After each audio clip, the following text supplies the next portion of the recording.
We are now live on the Conversations That Matter podcast. I'm your host, John Harris. We're going to talk about some Southern Baptist Convention related things today. I have covered the Southern Baptist Convention since 2019 when I started, really before that, I guess, but no one was listening or paying attention to my blog. Not many people. But since the podcast has been around, the Southern Baptist Convention has been a topic of interest. And it's not just because I graduated from Southeastern, which is one of the big Southern Baptist seminaries. It's also just because it matters to the United States. It matters for people who live in this country because it's the largest Protestant denomination. And they've been a bellwether for years. As they go, so goes the rest of American evangelicalism often. And so, with that in mind, I'm going to once again give you some information, some of the latest updates concerning the Southern Baptist Convention, knowing that some of you have left the SBC, some of you are not interested in being part of the SBC with good reason, but there are still some who are in the Southern Baptist Convention trying to slow down the regression that is happening, or with hope in their hearts, some think that they can actually take back the Southern Baptist Convention for more of a theologically orthodox and conservative understanding of public theology. And so I want to do this as sort of a service for you as well. You're going to be going to the convention in June if you're in the SBC, and these are some of the things that are going to be discussed leading up to the convention. And it seems like every year at the Southern Baptist Convention in June, there's a different fight. There's a different struggle between the more conservative wing and the more, they used to call them moderates, but I would say more progressive wing. And the progressive wing is, they claim the mantle of the conservative resurgence. So it gets really confusing really quick, but those are probably the best terms I can use. I could maybe say the more pro-social justice leaning wing, but for our purposes, we'll just say the more conservative wing, the more progressive wing. And the more progressive wing tends to set the agenda. This, to me, is one of the first times in the last few years, at least, going into the convention, that the agenda seems to be set actually by the more conservative wing, which is interesting because if you think about 2019, it was critical race theory, right? And that agenda was set by the more left-leaning wing in the Southern Baptist Convention. And of course, they didn't meet in 2020. And then 2021, that was the beginning, I think, of more the abuse stuff. And that's been an ongoing theme for the last few years. And until last year, there was kind of a change where it began to be more about female pastors. And that is the conservatives setting the agenda. Now, that doesn't mean the conservatives are winning or they're in charge. They have no institutional power, hardly at all, I should say. They have hardly any institutional power in the Southern Baptist Convention. But the thing about this issue that makes it stand apart from the Metoo issue, which is really what I should call it, and the social justice / CRT issue, is that on this issue, it has already been fought before during the conservative resurgence. In other words, this isn't a new issue for the Southern Baptist Convention. And the laymen and the people in the pews, the people that are coming to vote, many of them know this. They're used to this. They're familiar with this battle over female pastors. And because they're familiar with it, there's a powerful weapon in this. Now, I think I have my own opinions about what ought to have been done years ago and what the right emphasis was. But I will tell you this: the conservatives in the SBC, in my opinion, from my conversations, they've been waiting for a while to get to this issue. They knew this issue was eventually going to come to a head. They knew that the progressives, if they continued their slide, were eventually going to be kind of promoting female pastors, or at least trying to promote the logic that would lead the convention into adopting female pastors. And they thought that this was a winning issue. For years, I've heard this, really. Even conservatives who failed to really deliver on CRT and Me Too stuff, and they kind of, or immigration issues and so forth, they decided to kind of pull back. They weren't going to fight as hard. They didn't want to name names. They didn't want to call people out. Many of those more timid conservatives were just waiting for their chance for this issue. So we're going to talk about that issue today because now it is an issue. And it's going to be interesting to see what happens with this. The law amendment, of course, being the amendment that would prohibit churches with female pastors from friendly cooperation in the Southern Baptist Convention. Before we get there, though, there's a few things, related stories that I want to share with you. And then, of course, if you are on YouTube or on Facebook, please participate, ask questions, make statements in the live chat, and I'll be sure to try to follow those. So it's kind of weird to have as many people watching this as we are right now and have no one in the live chat. I haven't seen this in a long time. So I guess everyone's kind of listening to what I have to say. But if you have questions along the way or have clarifications and things that would help me do a better job explaining what's going on, then feel free to make use of the live chat there. And of course, if you're listening to it on the recording later on, you can put your comments on YouTube or Facebook. Okay. Or Rumble. I should not forget about Rumble. We are on Rumble as well, live streaming currently. Now, let's start here. We're going to talk about SBC, but we're going to talk about abuse reform. We're going to talk about the law amendment, as I just talked about. And but before we do, I want to just talk about some general things going on. I thought Josh Abatoy from American Reformer had a wonderful thread. And I'm going to read for you, if not all of this thread, a big part of it, and just explain to you what his point is, because I think he is taking the temperature of the Southern Baptist Convention, their leadership, and he's showing that there's a lot to be desired here. So he says, I had hoped that with Dr. Moore's departure from the Southern Baptist Convention, Dr. Russell Moore, we'd started moving out of the era in which SBC leaders allowed their moral compasses to be subject to dictates of the mainstream media. Sadly, it appears we still have some work to do. And this is one of the things I've noticed really since I was a young seminary student. The Southern Baptist Convention, the leadership at least, has always been super aware of what the mainstream media is going to say, because the mainstream media focuses on this denomination more than others because it's large. It has influence. So they're very aware of what the Washington Post and the New York Times and MSNBC and all these media outlets on the left, what they're going to say, and they want to see, they don't want to be misunderstood, right? And so there's been many issues I've seen this on. I've seen this on the whole electing Trump in 2016. There was this big effort to kind of distance themselves, the leaders at least, from the people that are in the pews voting for Trump. And of course, with the critical race theory issue and BLM, there was the same thing. Now we see it again on the Christian nationalism thing. And so Joshua Abatoy says a couple of weeks back, Politico dropped a hit piece on Russ Voigt, American Renewal Center, and William Wolfe, because they purportedly adopt, or at least are, Christian nationalists. The same week, on an NBC segment, pundits argued that merely believing that rights came from our Creator is a Christian nationalist belief. More recently, Charlie Kirk reported that the Biden administration intends to fully lean into the scary Christian nationalist and Heritage Foundation's frightening 2025 project as key campaign issues. True to form, Russ Voigt and William Wolfe, and I know William Wolfe is a Southern Baptist. I believe Russ Voigt is as well. I could be wrong, but I think he is. They struck back with no apologies. And Kevin Roberts, president of Heritage, gave a barn burner of a speech at the national, I think that's radio broadcasters, conservative radio organization, subsequently publishing a revised manuscript with American Reformer. So he's saying they hit back.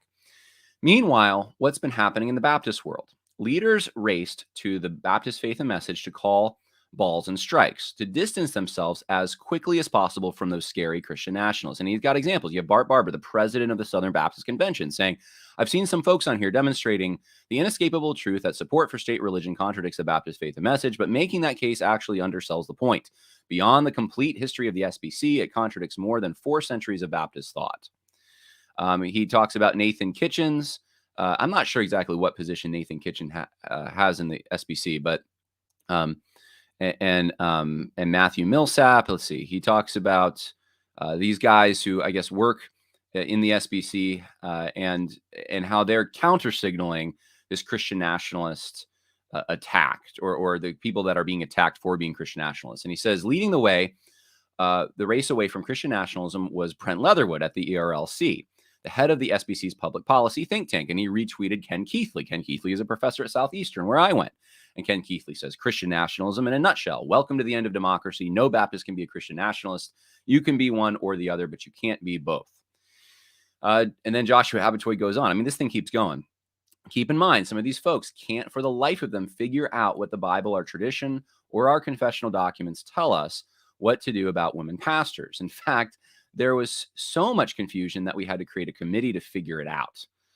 And then he says, but when they get a chance to join secular media hits on scary Christian nationalists, they're all game. There's where they are.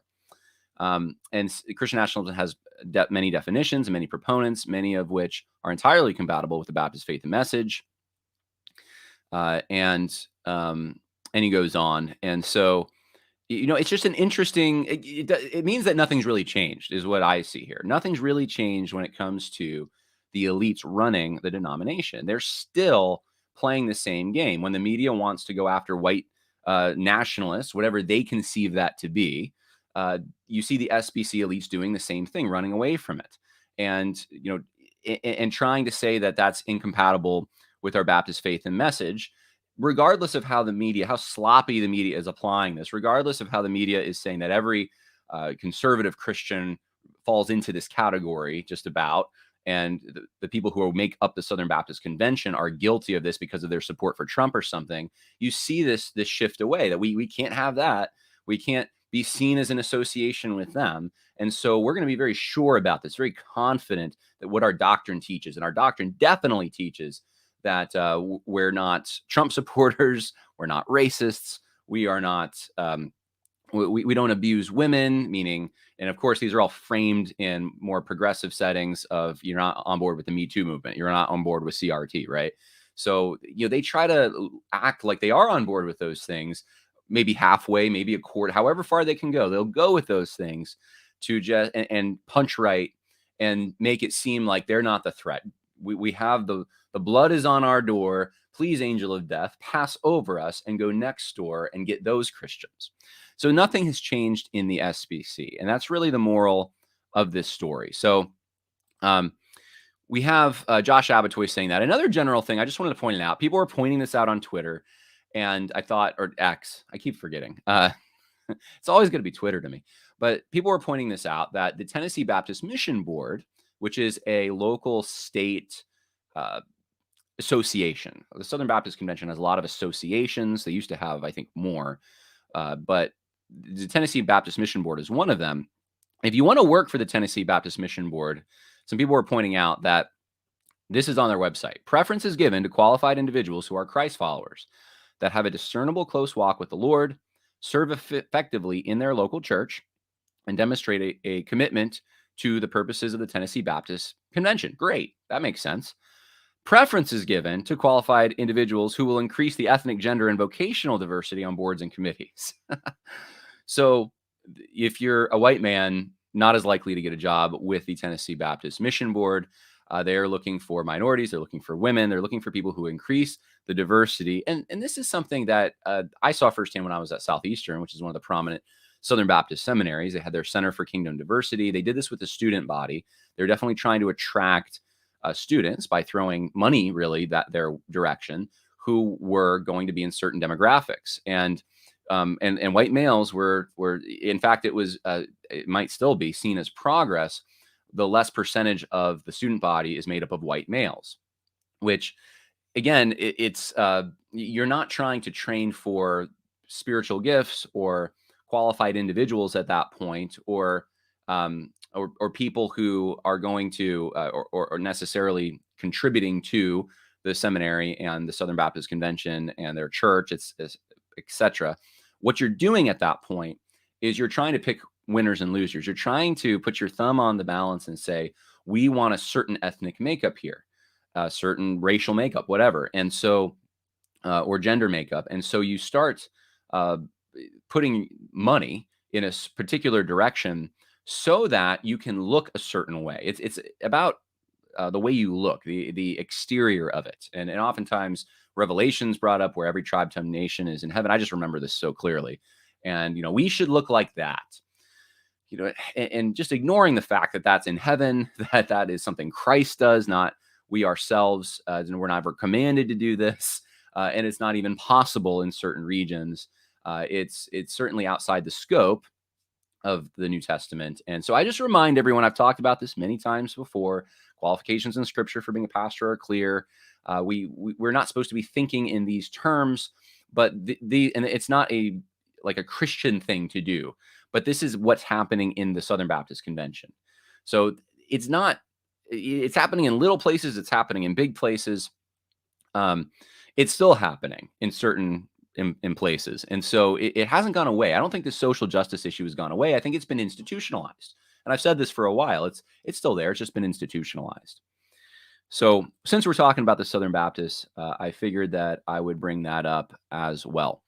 All right, well, let's talk about abuse reform stuff. The federal lawsuits faults Southern Baptist Convention for covering up sexual abuse. This is February 5th. We're going back over a month on this particular story.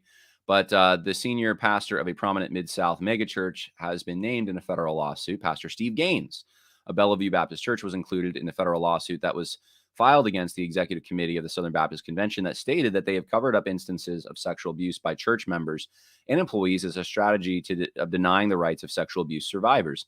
Now, I'm going to point out, this is interesting to me. Steve Gaines, who I believe he's got a terminal disease, pray for him, but he's done a lot to push the needle to the left in the SBC. And from my vantage point, I remember one of the earliest things I saw from him was he was all about taking down monuments and that kind of thing, and throwing around his weight as a pastor to try to do this. And his son, Grant Gaines, was the one at, I believe it was SBC 2020. I want to say 2022. I'm getting foggy. Was it 2021? I think it was 2022.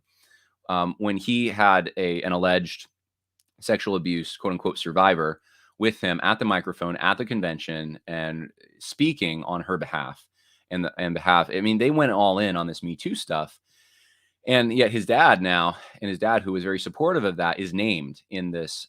It just goes to show you, though, you get on board with these things, they'll eat you sometimes.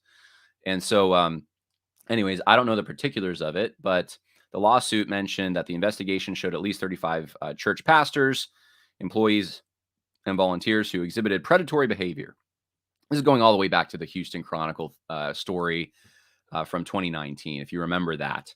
And I did a whole podcast on it at the time, and much could be said, but you can go back and listen to that. The lawsuit said that the investigation included 200 criminal cases and 700 victims over a 20-year period. So this is just an attempt to sort of bring this issue that nothing's new here that I can see, but to bring it into court again, to try to blame the Southern Baptists somehow, to try to squeeze money out of the Southern Baptists somehow, that this was under their jurisdiction and they failed.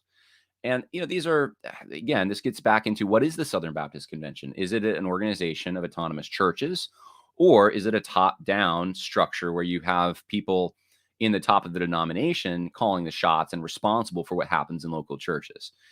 So this federal lawsuit has been filed. Meanwhile, though, the federal investigators who were investigating the Southern Baptist Convention closed the books on a 1.5-year long investigation that sought to determine whether leaders were criminally responsible for mishandling an abuse crisis. The DOJ concluded its probe last week without charging any SBC leaders. Let me say that again. They did not charge any Southern Baptist leaders. Abuse survivors and their allies celebrated news of the Department of Justice's investigation in 2022 for its potential to hold denominational leaders accountable. But on February 29, 2024, counsel was informed that the U.S. Attorney's Office of the Southern District of New York concluded its investigation into the executive committee with no further action to be taken. So it's done. Is this an embarrassment to Guidepost? I would think so, but you don't have anyone changing their tune in that I can tell in the more Me Too crowd. Rachel Den Hollander said the truth of this post still stands. She's talking about a post where she said that no one at MSU, the USAG, or the FBI were convicted of covering up Larry's abuse either. That's the person who abused Rachel Den Hollander. But cover up and unethical conduct and inexcusable silence that wounded hundreds still happened. And so she's just saying that, hey, this doesn't mean anything really. The DOJ officials have confirmed to me that this investigation is not closed and that information did not come from their office, regardless of the end result. Our personal call and command to pursue justice remains. So, they're not slowing down at all. The Me Too stuff is still going to be going on. But, for those who were skeptical about this, this is somewhat of a vindication. And so that's the sexual abuse issue. I'm sure that those who are on the Me Too train are going to try to bring this up as we get into the Southern Baptist Convention. But that is not the hot topic right this second. The hot topic is the law amendment. Just yesterday, Dwight McKissick, a prominent, I would say, left-leaning Southern Baptist Convention pastor in the great state of Texas, said the law amendment, which, again, for those who don't know, this is the amendment that, if it adopted, would prohibit churches with women pastors from being in the Southern Baptist Convention. He says the law amendment enshrines into policy the devaluation of women above the affirmation of the gifts and calling of women. The law amendment is obsessed with the question of what a woman can't do rather than with the question of what a woman can do. The law amendment makes a political, theological football over and about the subject of women in ministry rather than following in the biblical, spiritual, and Christ-like realm of empowering and equipping women in ministry and kingdom partnership with men. And so for Southern Baptists, this shouldn't be controversial. This has been the doctrine going back quite a ways, that the pastoral office is for, and the function of that office is for men. And Dwight McKissick has been an egalitarian on this particular issue for quite some time as well. He's even debated Tom Askell on this topic at the Southern Baptist Convention a few years ago during the Founders Breakout, or however they arranged that. And so he's just signaling he's upset that this is potentially going to move forward. You have Dr. James Merritt. I totally unequivocally agree with Bruce Frank. Bruce Frank, another prominent Southern Baptist pastor. By the way, Bruce Frank, for those who don't know, this is my first introduction to Bruce Frank. He's a pastor at Biltmore Church, which is in near Asheville, North Carolina. He was the guy who sent Marcus Hayes, I believe went to his church. He sent Marcus Hayes down to, guess where? First Baptist Naples. And Marcus Hayes was woke on a number of issues, thought, same-sex attraction wasn't sin, and, pro critical race theory, social justice type of postings and all of that. And he wanted to make some very fundamental changes to the church. And of course, when he was not voted in, the minority who voted against him were called racist. So there was a whole documentary on YouTube about it, about First Baptist Church Naples. Just type it in. Bruce Frank was the one who made this video that they showed at the church, along with Kevin Ezell and others, endorsing Marcus Hayes. And Marcus Hayes is the right man for you. Well, that was my first introduction. He's on the left more. That's Bruce Frank. He's also really big on the Enneagram. I don't know what his deal is with that, but you have Dr. James Merritt. James Merritt was previously a president of the Southern Baptist Convention, so he carries weight with him, saying, I totally unequivocally agree with Bruce Frank. When you try to fix something that isn't broken, you break things even worse. So we don't have a problem with women pastors. And if you try to fix it, you're going to have worse problems. Now, I want to remind everyone, that was an article by Bruce Frank I haven't read, and I probably won't, but we have another article to read that's more recent. I want to just remind everyone, though, what the Baptist Faith and Message actually says. Many of you know, if you're Southern Baptist, but it bears repeating. It says in the Baptist Faith and Message that there are two scriptural offices, the pastor, elder / overseer. So you have a pastor / elder / overseer and deacon. There's two. While both men and women are gifted for service in the church, the office of pastor / elder / overseer is limited to men as qualified by Scripture. I don't know if it gets much clearer, but as the progressives change definitions, bring up situations that they consider to be exceptions, you have to use more words, and you have to bring more definition, because people are trying to lawyer their way out of this kind of thing. But that's what the Southern Baptist Convention's statement of faith, essentially, the Baptist Faith and Message, says. Now, this isn't forced on individual churches. They do not have to adopt this. They're not forced to adopt this if they want to be in cooperation with the Southern Baptist Convention. But this is the statement that when churches do join to cooperate with the Southern Baptist Convention, they are expected to be in general agreement, general cooperation with. So this has been longstanding. Now, you have a guy, his name's Rob Collingsworth. He's at Criswell College since 2015. He moved to his current position as Director of Strategic Relationships in 2022. Um, let's see. He's worked at Southwestern Seminary, a major SBC seminary. That's where he got his MDiv. He's also a member of the Village Church in Fort Worth. That's Matt Chandler's church, I believe. And so Rob Collingsworth wrote an article that got some traction for the Baptist Review about this law amendment, the law amendment trying to fine-tune the language already in the Baptist Faith and Message. And the title of his article is 5 Reasons to Oppose the Law Amendment. I'm not going to read the whole thing to you, but I'm going to summarize what his points are. He talks about, first, the law amendment prioritizes title, but inconsistently. So he says that the reason for this is that pastor is semantically challenged in ways elder and bishop / overseer aren't, and not all Southern Baptists use it in the same way. So because not all Southern Baptists use it in the same way, you could have a children's pastor, he gives this example, that's the first problem with it. Number 2, it excludes people who hold to our confession. So there's people who hold to the Baptist Faith and Message, but he gives an example of a church that there's egalitarian churches that have women in this pastoral office, but there's also churches that use the term pastor of women, but they aren't actually egalitarian. So they're just using this phrase. Now, I would say they're using it incorrectly. Then they're just using the phrase in a wrong way. They would genuinely believe Scripture, though, he says, and the gender distinctions, and they're complementarian in practice. But the only thing they would need to do in order to not run afoul of the amended language would be to change the title of their children's or women's pastor, which I would think, why is that a big deal? That should be an easy fix then, right? The third thing is it is out of step, the law amendment, with how we have existed as a convention for nearly 2 centuries, he says. So how do you say that? How does he say 200-year period we've not existed that way? Well, he thinks that what's happening is that there's a tightening and a forcing churches to adopt, basically in their belief system, something that they don't necessarily subscribe to. And so they can be in general cooperation with the Southern Baptist Convention, and they shouldn't have to necessarily have every jot and tittle part of their belief at their church. They don't have to have that. Here's the interesting part to me. He says, in 2015, we amended our Constitution to include the phrase we are now contending with, that cooperating churches must have a faith and practice which closely identifies with the convention's adopted statement of faith. So aside from, here we go, 3 fairly egregious examples. Okay, these are the egregious examples. In other words, these are the exceptions. These are the things you can force on the churches, right? And you can police for. Affirmation of homosexuality, racism, and abuse. These are 3 things that the Southern Baptist Convention has said, we're going to police this. Specifically, we're defining what it means to be out of cooperation on these particular issues. And these are the egregious examples. But apparently, women pastors aren't. Now, this is interesting to me because you look at this and you think, and I've gone through this on shows before, I've read the language.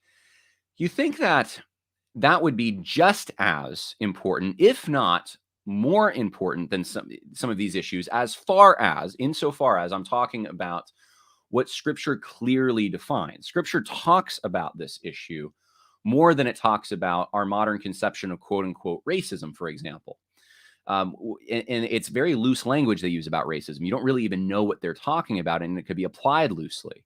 But this is something that's very set in Scripture. The definitions are clear. And what he's saying is that issue is it doesn't fall into this category if it's not an egregious example of being out of step with the SBC. There's the implied the presupposition. There's the assumption that it's really not that big of a deal, guys. The whole women pastor thing, really not that big of a deal. You know what's a big deal? Racism is a big deal. But the whole women pastor thing, not really.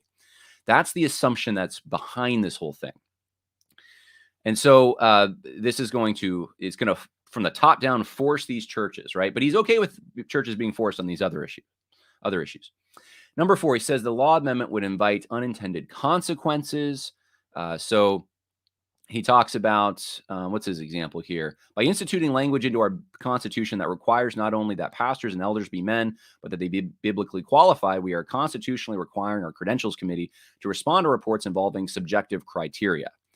Gender is objective. Hospitality, respectability, not so much. So he's saying, like, you're now going to put all pastors on trial if someone in their church or enough people think that they're not meeting scriptural qualifications for being pastors. Number 5, the law amendment sets a dangerous precedent for future cooperation. So basically, this is the who's next? What's next? What issue are we going to come up with next to police our churches on? And so that's basically the gist of Rob Collingsworth's statement. Now, there was a great response to this from the Center for Baptist Leadership. If you are in the Southern Baptist Convention and you don't know about the Center for Baptist Leadership, then you need to know about it. You go to centerforbaptistleadership.org, centerforbaptistleadership.org. And this is the group, the more prominent group, from what I understand now, that is producing materials to try to combat the leftward drift in the SBC. And they put out a story by, I apologize if I'm not pronouncing this name correctly. Garrett Bell is the name, I believe. Or yeah, I think it's Garrett. I don't know. I'm wondering now if I don't see a lot of people named Gerard, but I don't think that's how you spell Gerard. So my apologies to Mr. Bell. I'm sorry. But you did write an excellent piece. So here is the title of it: 5 Reasons to Support the Law Amendment. And this is a response directly to Rob Collingsworth. And he says, reason 1, it prioritizes title, but inconsistently. So he's going through the reasons that I just described to you and just kind of dismantling them one by one. He says that Collingsworth's entire first argument works against him and for the law amendment because he admits there is a spreading semantic carelessness. So he's saying, hey, there's a problem. People are just using this word pastor all over the place. So we can't have the law amendment. We can't define what a pastor is. But he's like, that's the reason you should have the law amendment. And I think that's absolutely true. He says on the reason 2, it excludes people who hold to our confession. He talks about that if we already agree on excluding unapologetic egalitarians, as Collingsworth tries to claim, how can Bart Barber's elevation of Paredes to the cooperation group be explained? I mean, for those who don't know, the president of the Southern Baptist Convention elevated someone who is for women pastors, explicitly so, to a group designed to kind of examine this issue and present their findings at the Southern Baptist Convention this June. So he's saying, this whole thing happened, and how this is happening under our noses. If the SBC functioned as Collingsworth tries to assure us that it does, Fielder Church would be removed and not rewarded. So, this has been said for a long time that we already have language. We've dealt with Rick Warren. We don't need extra language on this. But he's saying, how is that possible when you have a church that unapologetically is for women pastors serving in the Southern Baptist Convention? Obviously, there's a problem there, and the law amendment would help rectify that. Reason 3, it is out of step with how we have existed as a convention for nearly 2 centuries. He says this gives you whiplash because in the immediate point above, Collingsworth makes a plea for not excluding churches who hold to our confession, and even defended the enforcement mechanism of removing churches that violate our confession. So in other words, we have the Baptist Faith and Message 2000. We can enforce this, so we don't need the law amendment, but then turning around and saying, well, enforcing this through the law amendment is innovative somehow. Well, you can't have it both ways, really. So obviously, it's a mess of an article, and I don't even know if I need to go through the rest of it. These are just sort of self-revealing. It invites unintended consequences. I mean, he talks about, okay, like if you have a massive problem with churches with pastors who aren't qualified, maybe you could have a mechanism for, bringing some of this stuff up. He doesn't say that. I'm saying that, you could bring them up on, like, if you have a pastor, I'm thinking of like who's like, hopefully the church should be dealing with this, but they're just not qualified because they're stealing money or something. I don't know. This is that might be a reason if the church supports this kind of thing and you have this pastor who's egregiously violating what scripture says a pastor is supposed to be, then, could you bring that up at the convention? He's kind of like, yeah, why not? It was wise of Law and Sanchez to adhere as closely to possible to Baptist Faith and Message on this point because they use the language, they use scriptural language. They talk about, if I can find the exact language here, while both men and women are gifted for the service in the church, the office of pastor, elder, overseer is limited to men as qualified by scripture. That's what the Baptist Faith and Message says, and the Law Amendment echoes that language of as qualified by scripture. So this isn't bringing anything that's not in scripture is his point. And so... yeah, really, that's all there is to say about that, I suppose. Reason 5, it sets a dangerous precedent for future cooperation.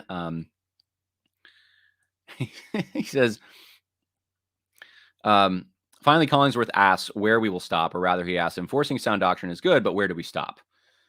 He says, if I had been an editor for his article, I would have asked him to read that sentence again very slowly. Where do we stop enforcing sound doctrine? It's like, really? We don't ever, we should always enforce sound doctrine, right?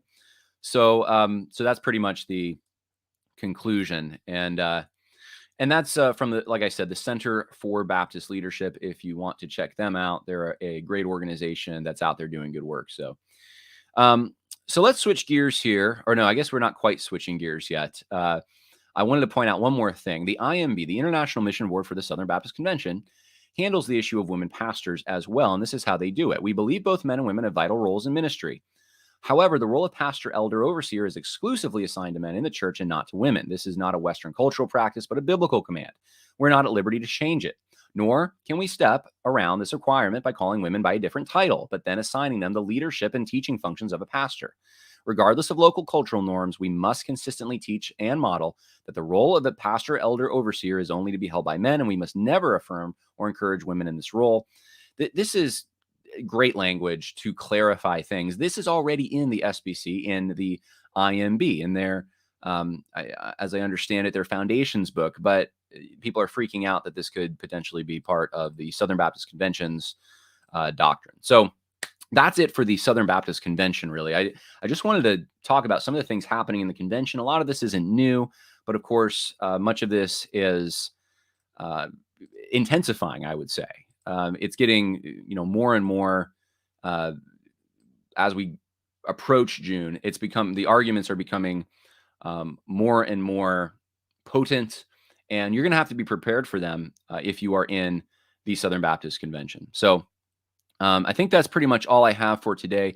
I did want to let you know about Bradford Christian College, and I'm going to just play this 1-minute video. If you wouldn't mind waiting till the end of the podcast, check this out, because you may have friends, even if you're not someone who can take advantage of this, you may have friends that can take advantage of this. We're in a tight economy. People are looking for great ways to get their college education for a good price. And they don't want the woke stuff. They don't want the social justice garbage. And more people are doing it from home. And if you're someone who wants to learn about theology and you want a college education and that you want to do it from home, you want a mentorship experience, Bradford Christian College may be for you. And listeners, it's difficult to get a good, cost-effective education in today's world, let alone a Christian one. Thankfully, there's Bradford Christian College. You've heard me talk about Bradford Christian College in the past, how it's an accredited and affordable online directed study program great for homeschoolers and Christians who want to give their children a college education while they're still at home. But did you know that Bradford Christian College offers 5-degree programs? You can earn a Bachelor's of Arts in Christian Leadership, Christian Counseling, Christian Education, and Theological Studies. You can also earn a Master's of Theology, which includes courses in Greek and Hebrew. Bradford Christian College offers an assigned mentor who will personally help you achieve your goals without the anti-Christian messaging you'll encounter at most secular schools, and the social justice rhetoric we've all come to expect even at most Christian colleges. Go to bradfordchristiancollege.com or email contact@bradfordchristiancollege.com for more information. That's bradfordchristiancollege.com. All right. Well, check out bradfordchristiancollege.com if you are interested in that opportunity. A lot of parents and homeschool parents especially have found Bradford Christian College to be very helpful for them. I want to just talk to you very briefly about this as my final announcement. I do have some speaking engagements coming up. I will be in April in Boise, Idaho, April 27th through 28th at the Stand Firm Conference. You can go to johnharrispodcast.com or worldviewconversation.com, takes you to the same place, and go to speaking, and you'll find the links to register for these conferences. I'll also be in St. Croix Falls, Wisconsin. That's outside the Twin Cities area, May 4th through 5th. Be Not Conformed Conference is the name of that. And then September 27th through 29th, 2024, the Fundamentals Conference, Camp of the Woods, Speculator, New York. And we have a website for that. It's fundamentalsconference.com. And you can go there, see a picture of me with a mustache. And Dr. Richard Vargas is going to be our main speaker this year. He is the president of the IFCA. And I asked him to speak on fundamentalism, the fundamentalist movement, and what we can learn about. And of course, there are strengths and weaknesses to it, right? But what can we learn today with the issues that are the church more broadly is going through? What can we learn about from the fundamentalists and their movement to conserve orthodoxy. So I think it's going to be great. I already have some ideas for sessions, and we have fellowship, we have the great outdoors, we have just a bunch of men singing. It's just a great time to be there, and it's for a great price as well. So check it out, fundamentalsconference.com, and you can also go to worldviewconversation.com if you want to sign up for those other conferences. With that, God bless. More coming. Bye.